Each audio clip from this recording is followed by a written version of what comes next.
વડોદરા શહેરમાં ભૂવા પડવાના સિલસિલા યથાવત જોવા મળી રહ્યા છે ત્યારે રાજમહેલ રોડ ખાતે આવેલા ખાડિયાપોળ ખાતે ભૂવો પડતા વોર્ડ નંબર 13ના કોંગ્રેસના નગરસેવકે પાલિકાના અધિકારીઓની કામગીરી પર સવાલો ઉઠાવ્યા હતા। જ્યારે વરસાદનું આગમન થાય ત્યારે વડોદરા કોર્પોરેશનની પ્રી મોન્સૂનની કામગીરી પર સવાલ ઉઠતા જ રહે છે। ત્યારે હાલ પણ દર વર્ષની જેમ આ વર્ષે પણ પાલિકાની પ્રી મોન્સૂનની કામગીરી પર સવાલો ઉઠ્યા છે। રાજમહેલ રોડ ખાતે આવેલા ખાડિયાપોળ નંબર 2માં થોડા સમય પહેલા જ લાખો રૂપિયાના ખર્ચે રોડ બનાવવામાં આવ્યો હતો, જે આખો રોડ અત્યારે બેસી ગયો છે। એવી કામગીરી તદ્દન ગેરવ્યાજબી છે। કોઈ જાતનું તંત્ર દ્વારા નિરીક્ષણ કે યોગ્ય રીતે ચકાસણી કરવામાં આવતી નથી, જેને લઈને વડોદરા શહેરમાં ભૂવા પડવાના સિલસિલા યથાવત જોવા મળી રહ્યા છે। પાલિકા તંત્ર અધિકારીઓ ફક્ત સ્માર્ટ સિટીની વાતો કરી વાહવા લૂંટી રહ્યા છે, ત્યારે પ્રજા વળતર પેટે ટેક્સ ચૂકી રહી છે, જેના સામે પ્રજાને યોગ્ય સુવિધાઓ મળતી નથી। ત્યારે આજે ફરી એક વખત ભૂવો પડતા વોર્ડ નંબર 13ના કોંગ્રેસના નગરસેવક બાળુભાઈ સુરવેએ પાલિકા તંત્રના અધિકારીઓએ કરેલી કામગીરી પર સવાલો ઉઠાવ્યા હતા। અમારા વિસ્તારમાં ખાડિયાપોળ નંબર 2માં થોડા સમય પહેલાં જ રોડ બનાવવામાં આવેલો લાખો રૂપિયાથી। એ રોડ તમે જોઈ શકો, આખો રોડ બેસી ગયો છે।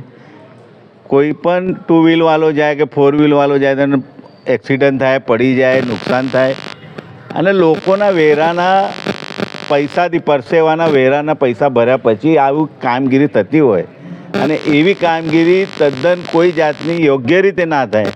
આવું વારંવાર ઠેર જગ્યાએ ભૂવા પડી જાય વિસ્તારમાં।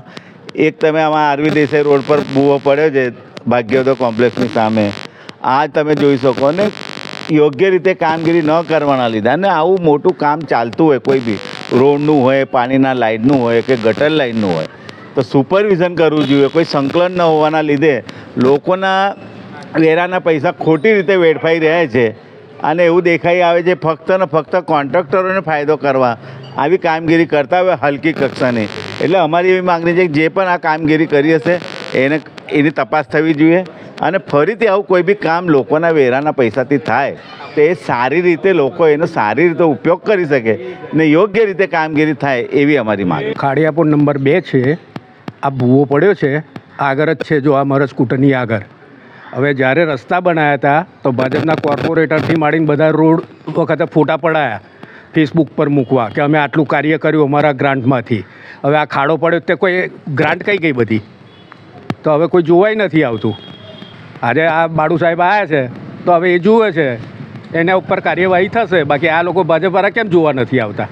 ખાલી વોટ હોય છે તે વખતે આખું લશ્કર લઈને આવે છે। હવે કોઈને જરૂર નથી લાગતી, હવે એવું લાગી રહ્યું છે।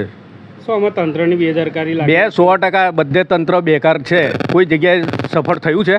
આજે કોઈ બી એરિયામાં ફરો તમે તો બધે જ ખાડા જોવા મળશે, બધી રીતે તકલીફ છે।